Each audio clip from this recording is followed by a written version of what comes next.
বেগম জুবাইদা রহমানের বিরুদ্ধে যেই দণ্ডাদেশ ছিল সেটা থেকে উনি নির্দোষ সাব্যস্তে খালাস হয়েছেন এবং আমরা এই আপিল শুনানি করতে গিয়ে বাংলাদেশ সুপ্রিম কোর্টের ইদানিংকালে ম্যাডাম খালেদা জিয়া চ্যারিটেবল মামলা এবং গিয়াসউদ্দিন আল মামুন সাহেবের সাথে আরেকটা আপনার মানি লন্ডারিংয়ের মামলা এবং আপনার 21শে আগস্টের গ্রেনেড হামলা মামলায় যদিও তারেক রহমান সাহেবের কোনো আপিল ছিল না, কিন্তু মাননীয় আদালতকে আমরা আমাদের supreme court, Pakistan supreme court, Indian supreme কোর্টের বিভিন্ন জাজমেন্ট দিয়ে আমরা দেখিয়েছি যে যদি মামলা এজ এ হোল দেখা যায় যে কারো বিরুদ্ধে প্রমাণ হয় নাই, সেক্ষেত্রে যারা আপিল করতে পারেননি তাদেরকেও আপনারা এইটার বেনিফিট, এই একুইটারের বেনিফিট তাকেও আপনারা দিতে পারেন।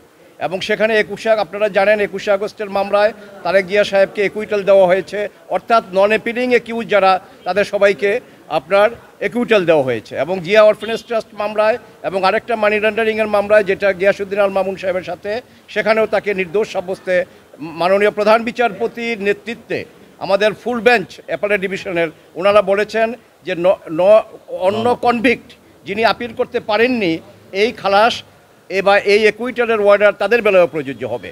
আজকে আমরা এই কোর্টে বেগম জুবাইদা রহমানের মামলায়ও আমরা একই কথা বলেছি এবং বলেছি যে মিলার্ড, আপনি যেহেতু দেখতে পাচ্ছেন কাগজপত্র, ডকুমেন্ট এবং অন্যান্য যা কিছু আছে তা থেকে এই মামলা তারেক রহমান সাহেবের বিরুদ্ধে উনি কোনো জ্ঞাত আয় বহির্ভূত কোনো সম্পদের অধিকারী নহেন এবং কোনো সম্পত্তি উনি ডিজনেস্টলি অর্থভাবে উনি কোনো অর্জন করেন নাই।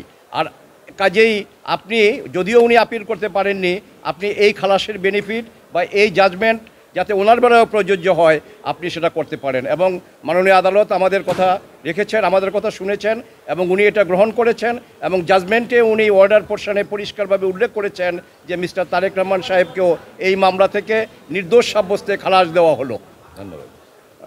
আরেকটা জিনিস যেটা হয়েছে আমি বলতে চাই সেটা হলো যে আমরা আগে এই কোর্টে আমরা একটা বলেছি এবং আগের ইন্টারভিউতেও আপনাদের কাছে এই জাতিকে আমরা একটা কথা বলেছিলাম, আমরা আইনজীবীরা এবং আমার সাথে আমার ডিফেন্স টিম অন্যান্য যারা আছেন, mister Kaiser Kamal, mister Badruzzoha Bazal, mister Zakir Hossain Bhuiyan এবং আমাদের সিনিয়র জয়নাল আবদিন সাহেবও ছিলেন। আমরা একটা কথা বলেছি যে একটি টাকাও, একটা সম্পত্তিও কিন্তু তারেক রহমান সাহেবের বা ওনার স্ত্রীর যে মামলা আপনার সামনে আছে তার টোটাল প্রপার্টির হিসাব এখানে আছে। সেখানে বাংলাদেশের বাইরে অর্থাৎ এই 54,000 বর্গমাইলের বাংলাদেশের বাইরে তার একটা টাকা কোনো ব্যাংকে অথবা কোনো প্রপার্টি তার বিরুদ্ধে তার পাওয়া যায়নি। কাজেই ম্যাডাম খালেদা জিয়া যেই কথাটা বলতেন যে বাংলাদেশের বাইরে আমার কোনো ঠিকানা নাই, আজকে এই মামলায় খালাসের মাধ্যমে এটা আবার প্রতিষ্ঠিত হলো যে বাংলাদেশ, এই ম্যাডাম খালেদা জিয়া বা জিয়া পরিবারের বাংলাদেশের বাইরে কোনো ঠিকানা নাই। আজকে 18 বছর 17 বছর উনি লন্ডনে আছেন ভাড়া বাড়িতে। কাজেই এই মামলা 7 সনে শুরু হয়েছে, 23 সনে জাজমেন্ট, উনি 8 সনে 9 সনে লন্ডনে গিয়েছেন। যদি কোনো সম্পত্তি লন্ডনে থাকতো বা অন্য কোনো দেশে থাকতো সেটা এনে আবার চার্জ অ্যামেন্ডমেন্ট করে তারপরে তাকে সাজা দেওয়া যেত, কিন্তু এই ধরনের কোনো কিছু পাওয়া যায়নি। কাজেই আল্লাহ রাব্বুল আলামিনের দরবারে লাখো কোটি শুকরিয়া, আমি এবং আমার ডিফেন্স টিম যারা আমার সাথে ছিল আমরা এই মামলা যথাযথভাবে কোর্টে উপস্থাপন করতে পেরেছি এবং রায়ে নির্দোষ সাব্যস্তে বেগম জুবাইদা রহমান এবং ওনার স্বামী মিস্টার তারেক রহমান খালাস হয়েছেন। আমরা আল্লাহর দরবারে আবারও শুকরিয়া জানাই। ধন্যবাদ। চিফ জাস্টিস সাহেবের আদালতে যেই মামলাটা হয়েছে সেখানে আপনার জিয়া চ্যারিটেবল ট্রাস্ট মামলায়, আমার যতদূর মনে পড়ে জিয়া অরফেনেজ ট্রাস্ট মামলায়, সেখানে বলা হয়েছে যে দ্যাট ওয়াজ এ মেলিসিয়াস প্রসিকিউশন।